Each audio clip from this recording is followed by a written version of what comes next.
Hello everyone, welcome to homeopathy Telugu. Today మన remedy వచ్చేసి coffea క్రూడా. Coffea Costa, coffea క్రూడా రెండు different అనమాట. కోస్టా అంటే రోస్టెడ్, మనం ఇంట్లో కాఫీ తయారు చేసుకునే పౌడర్ ఉంటుంది కదా, అది రోస్టెడ్ ఫామ్లో ఉండేదన్నమాట. కాఫియా క్రూడా అంటే క్రూడ్ ఫామ్. ఫ్యామిలీ వచ్చేసి రూబియేసి, కామన్ నేమ్ వచ్చేసి కాఫీ. కాఫీ అంటే చాలామందికి ఇష్టం ఉంటుంది. సో అలా ఇష్టంతో ఈ రెమెడీ చదవండి, ఈజీగా గుర్తుంటుంది. నేను షార్ట్స్లో అప్లోడ్ చేశాను కాన్స్టిట్యూషన్ ఎలా ఉంటుంది అనమాట పర్సన్ది. అది చూసుకుంటే ఈజీగా పర్సన్ వచ్చేటప్పుడు మనం గెస్ట్ చేయొచ్చు. ప్రిజుడైజ్ అవ్వద్దు, కానీ గెస్ట్ చేయడం అనేది ఇంపార్టెంట్. అది కూడా మన ఫేవరెట్, మనకు ఫేవరెట్ అంటే మనకు ఒక బెనిఫిట్ లాగే ఉంటుంది.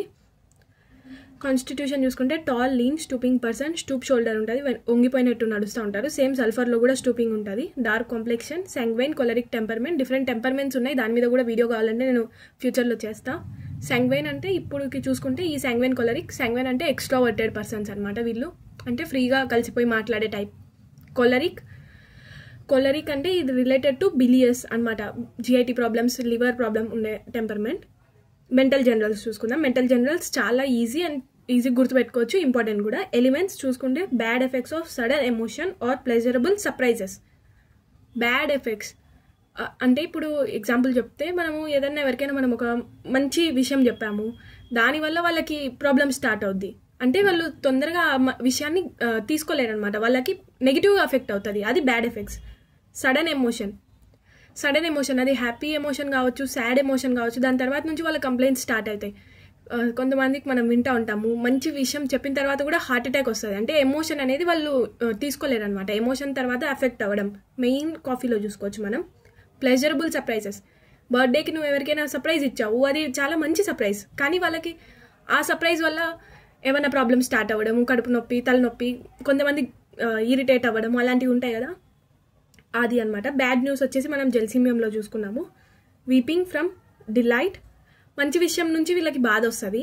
Alternate laughing and weeping. Same ఇగ్నిషియాలో కూడా పర్సన్ ఏదైనా నరేట్ చేస్తూ ఉంటారు, సిమ్టమ్ నరేట్ చేస్తున్నప్పుడు హ్యాపీగా ఉంటారు, వెంటనే నెక్స్ట్ సిమ్టమ్కి వెళ్ళేసరికి వాళ్ళు కోపంలోకి వెళ్ళిపోతారు, మళ్ళీ హ్యాపీనెస్ ఆల్టర్నేట్ అవుతూ ఉంటుంది. Unusual activity of mind and body. Coffee తీసుకుంటే మనము ఎలా మన మైండ్ యాక్టివ్గా అవుతుంది, మన బాడీ యాక్టివ్గా ఇన్స్టెంట్ రిఫ్రెష్ ఎలా వస్తుందో, అలా కాఫీలో కూడా అన్ని సిమ్టమ్స్ అలాగే ఉంటాయి. Sleeplessness followed by sleepiness. ఏదైనా డ్రగ్స్ మనం తీసుకున్నప్పుడు unusual activity of mind and body అంటే బాగా యాక్టివ్గా ఉంటుంది, ఫుల్ ఆఫ్ ఐడియాస్, పూర్తిగా ఆలోచించే శక్తి ఉంటుంది, quick to act, no sleep on this account. Sleep అనేది తగ్గిపోద్ది. కాఫీ తీసుకున్నప్పుడు ఎలా ఉంటుందో ఎఫెక్ట్ సేమ్ అలా. Physical generals. Over sensitiveness, all the senses more acute, sight, hearing, smell, taste, touch, similar to belladonna, chamomilla, opium. Over sensitiveness అంటే stimulants కదా ఇది, so వీళ్ళ సెన్సెస్ కూడా చాలా అక్యూట్గా ఉంటాయి, అన్ని సెన్సెస్. హియరింగ్, సైట్, చూపు, వినికిడి, స్మెల్, టేస్ట్, టచ్, అన్ని 5 సెన్సెస్ అక్యూట్గా ఉంటాయి. Pains are felt intensely, seem almost insupportable. ఇది ట్రై ఆఫ్ పెయిన్ రెమెడీ అనమాట, aconite, chamomilla and coffee. So pain అనేది ఇక్కడ ఉంది. Driving patient to despair, loss all hope. Despair అంటే ఆశ వదిలేసుకోవడం, అలాంటి టైప్ ఆఫ్ పెయిన్ వస్తుంది అనమాట. టాసింగ్ అబౌట్ ఇన్ యాంగ్విష్ అంటే ఎక్స్ట్రీమ్ అన్హ్యాపీనెస్. సిమిలర్ సిమ్టమ్ మనం అకోనైట్లో కూడా చదువుకున్నాము. ట్రయో ఆఫ్ పెయిన్ గుర్తుపెట్టుకోండి, ట్రయోస్ అనేవి చాలా important. Sleepless, wide awake condition, impossible to close the eyes, physical excitement through mental exaltation. Compare senecio for sleeplessness from prolapses, uterine irritation during క్లైమెట్రిక్.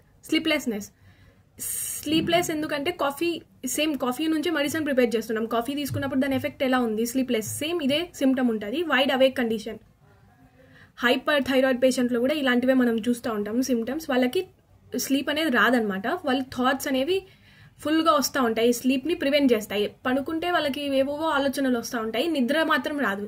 ఇదే condition coffee medicine పేషెంట్లో కూడా ఉంటుంది. ఎవరికైతే ఇట్లా ఇన్సోమియాతో suffer అవుతూ ఉంటారో వాళ్ళకి కాఫీ అనేది best remedy. Impossible to close the eyes, కళ్ళు మూసుకోలేరు. Physical excitement through mental exaltation వల్ల ఫిజికల్ ఎక్సైట్మెంట్ కూడా వస్తుంది. హ్యాస్టీ ఈటింగ్ అండ్ డ్రింకింగ్, త్వరగా తింటూ ఉంటారు, త్వరగా తాగుతూ ఉంటారు. మతలబ్ ఏదైనా తొందరగా చేసే కాన్స్టిట్యూషన్ అనమాట. మనం చూస్తూ ఉంటాం మన ఇంట్లో ఎవరినైనా, మా మమ్మీనే ఉంది ఎగ్జాంపుల్, చాలా ఫాస్ట్గా తింటుంది. మేము అందరం తిని కూర్చుంటాము, మేము 2 చపాతీలు తినేసరికి తను 4 తినేస్తుంది. అలాంటి కాన్స్టిట్యూషన్ అనమాట. మన ఇంట్లో కూడా చాలామంది ఉంటారు. కొంతమంది చాలా స్లోగా తింటూ ఉంటారు, గంట, కొంతమంది ఫాస్ట్గా తింటూ ఉంటారు. ఇది అబ్జర్వేషన్ మీద డిపెండ్ అయి ఉంటుంది. పేషెంట్ వచ్చి మనకు చెప్పరు నేను ఫాస్ట్గా తింటా, నేను స్లోగా తింటా అని. పేషెంట్కి పక్కన గార్డియన్ వస్తారు కదా, వాళ్ళ నుంచి మనం తెలుసుకోవచ్చు ఇలాంటి ఇంపార్టెంట్ సిమ్టమ్స్. హెడ్ చూసుకుంటే headache from over mental exertion. Mind ఎప్పుడైతే ఎక్కువ యాక్టివ్గా ఉందో, స్లీప్ లేదు, రెస్ట్ లేదు, సో హెడేక్ ఖచ్చితంగా ఉంటుంది. హెడేక్ ఈజీ గుర్తుపెట్టుకోవచ్చు. From over mental exertion. Thinking, talking, one sided headache as from a nail driven into the brain. గోడలో మనం ఎలా అయితే సీల కొడతా ఉంటామో అలా మన బ్రెయిన్లో సీల కొడుతున్నట్టు హెడేక్ ఉంటుంది. సిమిలర్ హెడేక్ నర్వ్స్ వామికా ఇగ్నిషియాలో కూడా మనం చూసాము. As if brain were torn or dashed into pieces worse in open air. Brain అనేది బద్దలైపోతున్నట్టు ఉంటుంది అనమాట headache. Worse in open air. Open air బయటికి చల్లగాలికి వెళ్ళినప్పుడు, మార్కెట్లో అలా తిరిగి వచ్చినప్పుడు కూడా వీళ్ళకి చాలా హెడేక్ అనేది ఇంకా ఎక్కువ అవుతుంది. మౌత్ చూసుకుంటాం. ఇది కూడా షార్ట్స్లో అప్లోడ్ చేసా, షార్ట్ వీడియో డిస్క్రిప్షన్లో ఇస్తా, అది చూడండి. ఈజీగా గుర్తుపెట్టుకోవచ్చు mouth symptom and constitution. Mouth toothache, intermittent, jerking, relieved by holding ice water in the mouth but returns when water becomes warm. Toothache ఎలా ఉంటుంది అంటే ఇంటర్మిటెంట్, అంటే కొంచెం సేపు వస్తుంది తగ్గిపోద్ది, కొంచెం సేపు వస్తుంది తగ్గిపోద్ది. Main important symptom relieved by holding ice water in the mouth. చల్లవి తాకినప్పుడు టూతేక్ అనేది మనకు ఇంకా ఎక్కువ అవుతుంది. కానీ ఇక్కడ సిమ్టమ్ పేషెంట్లో ఎలా ఉంటుంది, చల్లనీళ్ళు మూతిలో ఉన్నప్పుడు టూతేక్ అనేది తగ్గిపోతుంది, మళ్ళీ రిటర్న్ అవుతుంది. ఎప్పుడు మళ్ళీ వాటర్ వార్మ్ అయిపోయినప్పుడు. చల్లనీళ్ళు మనం ఎంతసేపు పెట్టుకుంటాం, కొంచెం సేపు చల్లగా ఉంటాయి, తర్వాత మళ్ళీ నార్మల్ టెంపరేచర్కి వస్తుంది, అప్పుడు మళ్ళీ టూతేక్ అనేది పెరిగిపోద్ది. అది ఇంపార్టెంట్ సిమ్టమ్. సిమిలర్ పెయిన్ టూతేక్ది pulsatilla, bryonia, causticum, sepia, natrum sulph రెమెడీస్లో కూడా ఉన్నాయి. మొడాలిటీస్ చూసుకుందాము. అగ్రవేషన్, సడల్ మెంటల్ ఎమోషన్ చెప్పా, excessive joy, cold, open air, narcotic medicines. ఏ నార్కోటిక్ మెడిసిన్స్ వల్ల అయినా aggravation. Relation, aconite, chamomilla, ignatia, sulphur, ఇవన్నీ కంపేర్. ఇన్కాంపాటబుల్ చూసుకోండి, cantharis, causticum, cocculus, ignatia. Okay, thank you very much. Next ఏమైనా remedy కావాలంటే suggest చేయండి. అలాగే హోమియోపతిని ముందర తీసుకెళ్ళడం మనందరి ఎయిమ్ అనమాట. హోమియోపతి సక్సెస్ కోసం ఈ వీడియోని షేర్ చేయండి. స్టూడెంట్స్కి హెల్ప్ అవుతుంది కాబట్టి కాలేజ్ గ్రూప్లో అందరికీ షేర్ చేయండి. ఎగ్జామ్ ముందు మనకు రెమెడీస్ ఫాస్ట్గా రివైజ్ చేసుకోవాలి కదా, మనం చదవలేనప్పుడు, వినాలనిపించినప్పుడు, స్లీప్ నిద్ర వస్తున్నప్పుడు అలా. ఇంకా ఎప్పుడైనా షార్ట్స్ చూడండి, షార్ట్స్ వల్ల కూడా చాలా బెనిఫిట్ ఉంటుంది. పిక్చర్ టైప్లో ఉన్నాయి కాబట్టి ఈజీగా మైండ్లో గుర్తుండిపోద్ది. Thank you so much.